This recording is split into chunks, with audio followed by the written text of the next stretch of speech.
Bienvenue dans ce module 3 qui est certainement un de mes modules préférés, c'est en tout cas l'un des plus importants. Ici, on va rentrer un petit peu plus dans le concret, on va parler objectifs. Et voilà, je me répète un peu, mais c'est un des sujets les plus importants quand on veut construire une communauté. Que vous fassiez d'ailleurs partie d'une entreprise ou d'une association. Ayez bien en tête, gardez toujours ça en tête, que votre rôle, c'est pas juste de créer une communauté pour que les gens, vos membres soient heureux. Pas que ça. Certes, vous voulez qu'ils soient heureux, certes, vous voulez les aider, mais vous voulez aussi et surtout capitaliser sur votre communauté pour accélérer sur les enjeux de votre organisation. Dans ce module, donc, on va dérouler toutes les possibilités qui s'offrent à vous dans l'identification de vos objectifs. Car toute stratégie commence par l'identification des objectifs. Pourquoi y dédier du temps cette semaine afin de les identifier clairement? D'abord, votre objectif va vous permettre, première chose, c'est d'avoir un cap.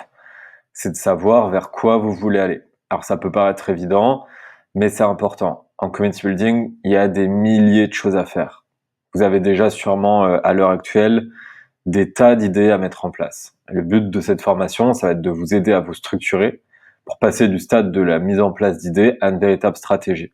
Et ça passe par un cap, un objectif qui va vous aider à être focus. Le deuxième intérêt, c'est la motivation. Bien sûr, ça va vous apporter c'est hyper gratifiant d'aider des gens et de faire en sorte qu'ils soient plus heureux, mais ça va pas suffire.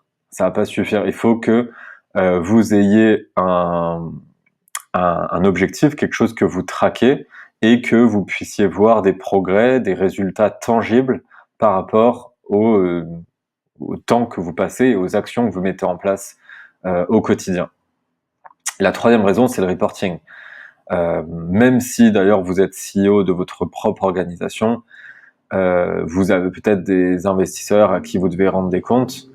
Si c'est pas le cas, bon, certes, c'est peut-être le mini-cas où c'est moins pertinent, mais dans tous les cas, dans la grande majorité des cas, ça va être important pour vous ou votre community builder de pouvoir reporter, de pouvoir avoir des chiffres, des résultats à montrer et à mettre tout ça en parallèle des actions qui ont été, du temps qui a été passé à mettre en place ces actions. Enfin, avoir des objectifs et suivre des KPI, ça va vous permettre d'itérer, c'est-à-dire que ça va vous permettre de tester des choses dont vous mesurez les résultats et de comparer les performances de vos actions pour les améliorer en continu et pour avancer, progresser sans cesse. Avoir une stratégie et l'intégrer au business de votre entreprise, c'est-à-dire à la stratégie globale de votre entreprise, de votre organisation, c'est la clé qui vous fera passer en tout cas vous fera passer véritable expert du community building. Les VP Community ou Head of Community qui siègent dans les COMEX résonnent tous avec cette équation-là. Donc en faisant ça, en faisant ce travail-là, vous passez de manière quasi immédiate dans les 10% des community builders les plus matures, seniors sur leur sujet. Comment fixer ces objectifs? On a deux volets ici. Le premier, c'est l'engagement. L'engagement, c'est ce qui va vous permettre de savoir comment va votre communauté à un instant T et de savoir quel est son état de santé. C'est un peu comme une photo. Le deuxième, c'est l'intégration au business. C'est comment votre communauté vous permet de débloquer des enjeux stratégiques de votre entreprise. On va rentrer dans le détail de ces deux volets-là. D'ailleurs, oui, petit point, mais on appellera le deuxième enjeu business, mais c'est valable pour tout type d'organisation. Donc d'abord l'engagement. Un des enjeux cruciaux pour votre communauté, et dont on va parler régulièrement tout au long de la formation, c'est la segmentation de votre communauté. Vous devez être capable d'identifier vos membres selon leur engagement. On commence par d'abord le haut de vos membres, c'est les power members, c'est donc vos hardcore fans, ceux qui contribuent régulièrement au sein de votre communauté. Donc selon vos enjeux, selon votre organisation, vous allez déterminer les critères de ce segment-là.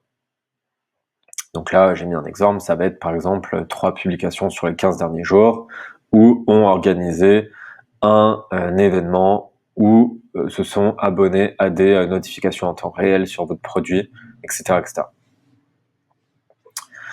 En deuxième vient à gauche les membres actifs. Donc les membres actifs, c'est ceux qui viennent régulièrement, qui consomment au sein de votre communauté, mais qui contribuent pas forcément. Troisième segment, ça va être les nouveaux membres. Donc c'est vos petits nouveaux, hein, tout simplement. C'est un segment spécifique car il faut les traiter avec une attention particulière, ces gens-là. Ils sont encore dans la phase dite d'onboarding. Donc cette phase-là d'onboarding, on va la voir dans la formation. Et enfin, tout en bas de cette belle pyramide, vient les membres inactifs. Donc c'est en anglophone, on les appelle souvent les lurkers. C'est important d'avoir en tête que vous allez en avoir. C'est inévitable d'en avoir dans votre communauté. Cependant, il existe plein d'actions pour les cibler et pour les faire passer dans le segment des actifs. Attention aussi, parce que la nature humaine fait que vous aurez... ça sera impossible pour vous de n'avoir que des power members. Nous sommes tous différents, nous n'aimons tous pas forcément prendre la parole, nous ne sommes pas tous forcément extravertis. Donc c'est tout à fait normal d'avoir des gens qui soient juste actifs. Pour commencer, dans la segmentation de votre communauté, choisissez des critères qui soient simples. Par exemple, vos power members, j'en parlais tout à l'heure, mais il faut que ça soit des critères qui soient déjà tangibles, qui soient mesurables et qui soient très très simples pour pouvoir les classer. Je parlais tout à l'heure de ont organisé un événement. C'est très très simple. Ne mettez pas des critères à rallonge avec tout un tas de conditions, ça sera compliqué pour vous à traquer, compliqué pour vous à expliquer, compliqué pour vos membres aussi à comprendre. Donc faites des choses qui soient simples. Autre point, vous pourrez être amené à faire évoluer vos critères en fonction des volumes de segments. Si après quelques semaines, quelques mois, vous constatez que vous avez trop de membres qui rentrent dans les critères de vos power members, revoyez vos critères. Vous devez garder des volumes qui soient cohérents. Typiquement pour vos power members, il faut savoir que ce segment-là ne doit pas représenter plus de 5% de vos membres. Donc travaillez dès le début sur cette segmentation-là. Passez-y du temps dès maintenant. Ça va vous permettre d'être beaucoup plus pertinent par la suite dans l'ensemble de vos futurs projets. Et on verra dans les prochains modules que vous n'adresserez pas tous les membres de la même façon. Et c'est donc pour ça que c'est ultra important d'avoir une segmentation qui soit claire dès le début. On passe donc à l'aspect que 90% des community builders oublient. C'est l'intégration business de votre communauté. Aujourd'hui, la question à vous poser, ça va être quels sont les freins que rencontre mon organisation? Qu'est-ce qui bloque aujourd'hui? Quel est le danger que rencontre mon entreprise ou mon organisation? Est-ce que ce qui vous bloque, c'est que votre audience n'a pas suffisamment confiance en vous pour remplir son profil, par exemple, pour donner ses infos? Est-ce que ce qui bloque, c'est que vous n'êtes pas suffisamment connu? Est-ce que vous êtes dans un secteur qui est très traditionnel ou en tout cas très poussiéreux et ça vous empêche d'intéresser de nouveaux clients? Est-ce que votre produit est trop complexe pour vos utilisateurs? Est-ce que votre business nécessite d'apporter un support ou un accompagnement particulier pour qu'il fonctionne? Tout ce type de questions, qui sont vraiment stratégiques, vont vous aider à en déduire votre objectif pour votre communauté. Il existe un modèle, je vais décaler ça si je peux pas, je peux. Il existe un modèle qui a été créé par David Spinks, donc notre cher ami, fondateur de CMX Hub, qui donne 6 types d'objectifs que peut atteindre une entreprise grâce à sa communauté. Ce modèle, il l'a théorisé, s'appelle le modèle SPACES, donc acronyme des 6 objectifs possibles. Le premier, c'est le support, c'est-à-dire la réduction des coûts du support. Le deuxième, c'est product. Product, c'est générer des innovations et accumuler du feedback en continu de sa communauté. Le troisième, c'est l'acquisition. L'acquisition, c'est faire naître un réseau d'ambassadeurs qui va vous aider à faire connaître votre marque, à défendre votre marque. Le quatrième, c'est contribution. C'est pour que votre communauté crée du contenu pour votre marque. Le cinquième, c'est l'engagement. L'engagement, c'est créer un espace où les membres vont pouvoir échanger parce qu'ils partagent un intérêt commun, qui est un intérêt proche de votre produit, bien évidemment. Et le cinquième, c'est le success, qui concerne en fait, qui consiste à favoriser l'adoption de votre produit. Donc on va passer en détail, n'ayez pas peur. Je pense que vous avez voulu faire pause, mais on va passer en détail sur chacun de ces objectifs-là. En commençant par le support. Alors, le support, c'est quoi? Le support, c'est un objectif qui est ultra intéressant. C'est la possibilité pour votre entreprise, grâce à votre communauté, d'offrir un support, un care particulier à vos clients grâce à votre communauté. Ça veut dire que vous allez pouvoir répondre, au lieu que ce soit vous qui répondez aux questions qui sont posées par vos clients, par vos consommateurs, par vos membres, vous allez permettre à votre communauté de répondre à ces questions-là. Pardon.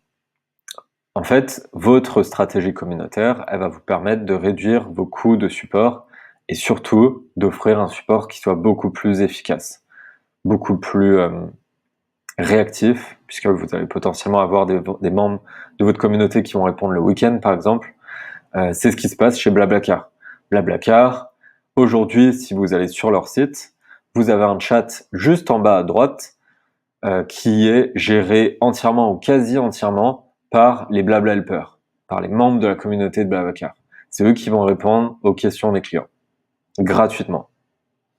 Ça fonctionne parce que derrière, il y a toute une stratégie communauté pour valoriser les membres qui aident le plus. Les membres ont différents badges qui les distinguent entre eux, ils ont un statut spécial, et l'exécution, en l'occurrence côté Blablacar, pour ce type d'objectif-là, est particulièrement bien faite. C'est vraiment ce qui se fait de mieux aujourd'hui. Les KPI pour ce type d'objectif, ça va être la réduction des coûts liés au support, le nombre de questions répondues par la communauté, ou encore le score NPS. Deuxième objectif, product, donc le P. Ici, votre objectif, ça va être de capitaliser sur votre communauté pour concevoir le meilleur produit possible.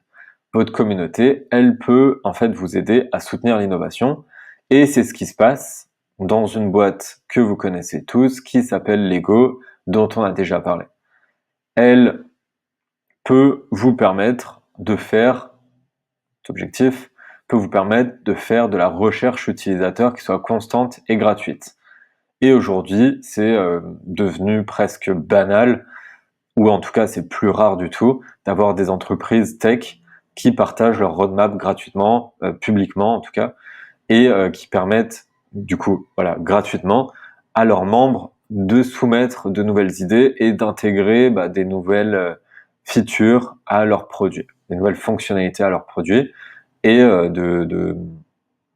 ces nouvelles fonctionnalités qui sont proposées par la communauté vont pouvoir être upvotées pour permettre à l'équipe produit ensuite de prioriser ces demandes-là. Donc ça fonctionne vraiment bien, c'est vraiment efficace. Et ça existe et c'est déjà bien en place pour des entreprises tech ou des entreprises plus classiques B2C, comme Lego par exemple, dont on a déjà parlé. Les KPI à suivre ici, ça va être par exemple le nombre de focus group réalisés, ou encore le nombre d'idées de la communauté qui ont été implémentées dans le produit. Troisièmement, l'acquisition. Ici, l'objectif est très marketing. Ça va être d'avoir des ambassadeurs pour parler de votre marque et la faire connaître. En choisissant cet objectif, vous misez sur votre communauté pour faire de l'acquisition tout simplement. À noter que c'est pas parce que vous choisissez cet objectif comme priorité, comme focus, que vous n'allez pas avoir une acquisition organique. Là, vous êtes, si vous choisissez cet objectif, vous êtes vraiment sur le gros focus. Mais dans tous les cas, votre communauté vous permettra de faire de l'acquisition qui soit organique grâce au bouche-oreille, grâce à la valeur que vous apportez au quotidien à vos membres. Webflow, qui est un outil de création de site internet, un peu comme WordPress par exemple, même type d'outil, ce qu'on appelle un CMS. Ils se sont entourés d'une communauté d'ambassadeurs qui sont certifiés sur l'outil, des personnes qui à la base étaient en général freelance, qui créaient des sites sur Webflow pour leurs clients, aujourd'hui ont le badge expert Webflow qui leur permet d'être beaucoup plus crédibles auprès de leurs clients et leur donne également, et c'est ça qui est important, un statut d'évangélisateur sur l'outil. Et ces experts, ils organisent régulièrement des webinars, des tutos pour faire découvrir l'outil. Donc c'est vraiment un très bel exemple de stratégie communauté qui est pile poil entre les intérêts des membres, donc de gagner en crédibilité en l'occurrence, et les intérêts de la marque, de gagner en notoriété, d'avoir des experts qui parlent pour eux de Webflow et à quel point Webflow c'est cool pour faire des sites internet. Les KPI que vous allez pouvoir suivre ici, c'est l'acquisition via le bouche-oreille, le nombre d'événements créés par la communauté, comme c'est le cas par exemple pour Lululemon qui était mon deuxième exemple, qui est une marque de produits, d'accessoires, vêtements de yoga, et qui a des ambassadeurs, une communauté d'ambassadeurs qui organise très régulièrement des événements autour du yoga et bien évidemment avec tout un tas d'accessoires de la marque qui sont proposés aux participants de ces événements-là. Quatrième objectif, c'est le C de contribution. Cet objectif, il va être souvent ancré dans l'ADN des entreprises qui la choisissent.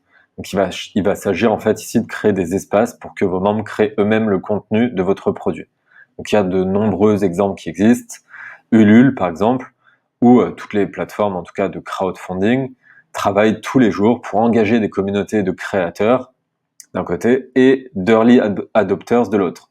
Leur business repose uniquement sur cet engagement. C'est-à-dire que s'il n'y a pas de personnes, de créateurs et de early adopters qui vont sur Ulule, Ulule est vide, il ne se passe rien. Donc l'enjeu de contribution des membres de la communauté est central, c'est dans l'ADN.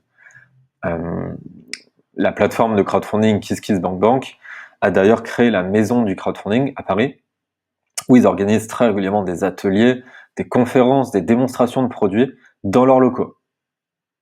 Exemple très intéressant également, ça va être Product Hunt. Product Hunt, c'est une plateforme dans laquelle vous allez pouvoir retrouver tous les jours des nouveaux produits, des nouveaux petits outils qui vont sortir et qui sont diffusés sous forme de listes. Donc vous allez accéder chaque jour à une nouvelle liste de nouveaux produits, nouveaux outils qui sortent, sur laquelle les membres de la communauté vont non seulement pouvoir découvrir ces produits-là, parce qu'ils sont nouveaux, mais également pouvoir upvoter pour ces produits-là et les télécharger, ou en tout cas souscrire à l'abonnement de ces produits qui sont souvent en fait des produits SaaS, c'est pour ça que je dis ça. Donc voilà, Product Hunt qui est un modèle relativement addictif, puisque tous les jours on a des nouveaux outils qui sortent, et entièrement basé sur la communauté. Les KPI que vous pouvez suivre ici, c'est le nombre de contributions de la communauté, ou encore le nombre de visiteurs sur votre site ou sur votre plateforme. Cinquième objectif, mais non des moindres, le E de engagement.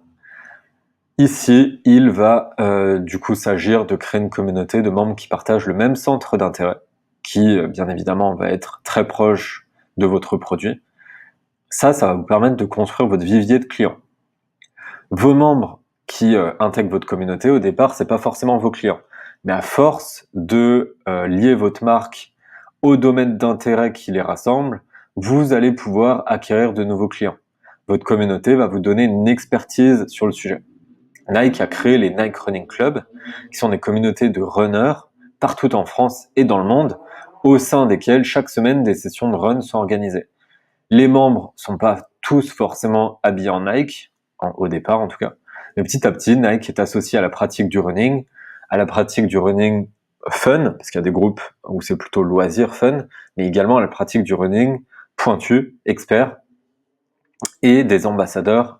Et les ambassadeurs, qui sont les organisateurs de ces runs, sont eux habillés de la tête aux pieds avec les derniers produits Nike, ce qui fait que petit à petit les membres de la communauté, les participants à ces runs-là, finissent par s'équiper également en produits Nike.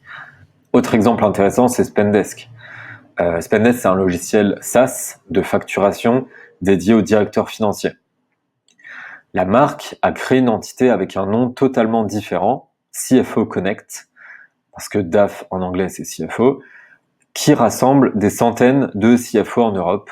Et au sein de l'espace communautaire, les DAF s'entraident, se posent des questions de droit, de RH, etc., parlent de leurs outils, dont Spendesk. Ce qui fait que la communauté CFO Connect est devenue un levier d'acquisition, de conversion pour les équipes commerciales de Spendesk. Les KPI que vous allez pouvoir suivre ici sont le taux de rétention, le taux de conversion ou encore la lifetime value de votre produit.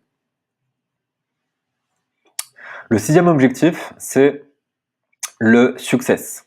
Ici, l'enjeu pour votre entreprise, c'est d'aider ses membres à atteindre ses objectifs personnels ou professionnels.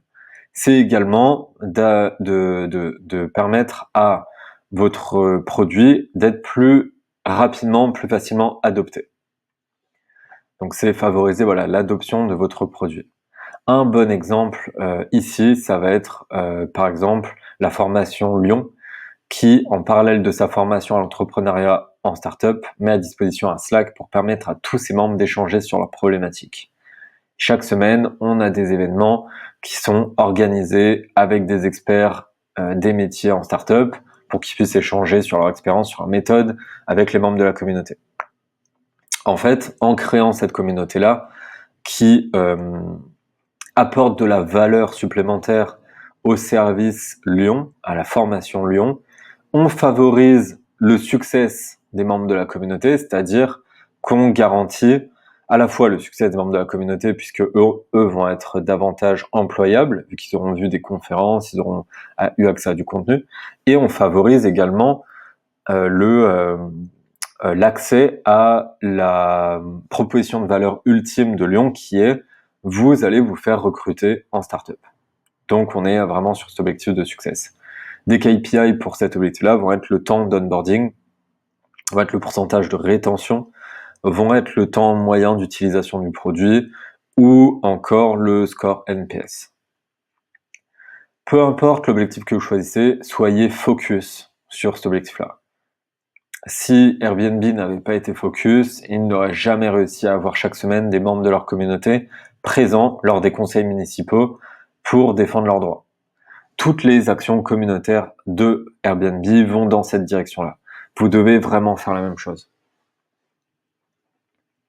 Dernier point de ce module, la collecte de données. 3 règles à suivre ici. Réduire le nombre de données. Alors, je vais repasser... je vais repasser ma tête en bas. Voilà. Ne pas suivre trop de données. Le moins, le mieux. Le risque en voulant suivre trop de données, c'est de vouloir bien faire, mais de vous perdre et de ne pas réussir à prendre de la hauteur sur les chiffres que vous suivez. Deuxième conseil, n'automatisez pas de suite. Attendez d'être certain de la pertinence des données que vous collectez. Après 2 ou 3 mois, quand vous aurez suffisamment de recul pour savoir si ça vaut le coup de travailler, de faire travailler quelqu'un sur l'automatisation de la collecte de données, là, à ce moment-là, vous pourrez commencer à lancer ce sujet de l'automatisation. En attendant, mettez-vous un jour, le lundi, ça fonctionne bien, le vendredi avant de partir en week-end, vous bloquez 2 heures, vous reportez vos chiffres dans un Excel à la main, vous les analysez et vous en déduisez vos prochaines actions. 3e règle, être rigoureux dans la collecte. Comme je disais, on peut vite se laisser dépasser par les sujets opérationnels, les urgences et laisser de côté la data. Bloquez-vous un moment dans votre agenda. C'est un mauvais calcul de se dire que la data, ça arrive après. C'est la data qui va driver toutes vos actions. Au quotidien, vous allez mettre en place beaucoup de choses. De l'organisation d'une conférence annuelle qui rassemble 500 participants à un poste plus modeste, mais ultra engageant dans votre groupe communautaire. Chacune de ces actions-là, elles doivent être suivies. Donc imaginez-vous comme un sportif et faites comme un sportif, traquez absolument toutes vos performances, tous vos contenus au sens large, c'est-à-dire vos posts, vos articles, vos événements, pour savoir si vous vous améliorez ou non, si vous allez les refaire ou non. Pour cela, je vous conseille un modèle très simple où pour chaque contenu, vous mesurez d'un côté l'investissement demandé en termes de temps et éventuellement en termes d'argent, et de l'autre, l'engagement que ça a apporté. Voilà un exemple assez simple d'un spreadsheet qui vous permet de traquer les performances de chacun de vos contenus. Grâce à ça, vous gardez une trace de tout ce qui a fonctionné ou non. Voilà aussi un autre exemple pour traquer d'un point de vue plus global, donc c'est plus sur un format reporting, les résultats que vous allez avoir. Donc faites-le semaine par semaine et surtout soyez consistant dans la collecte de ces données-là. Merci beaucoup pour votre attention, j'espère que vous avez apprécié ce module-là, il est très important, donc on travaille dès maintenant sur ces objectifs. À très bientôt pour un prochain module.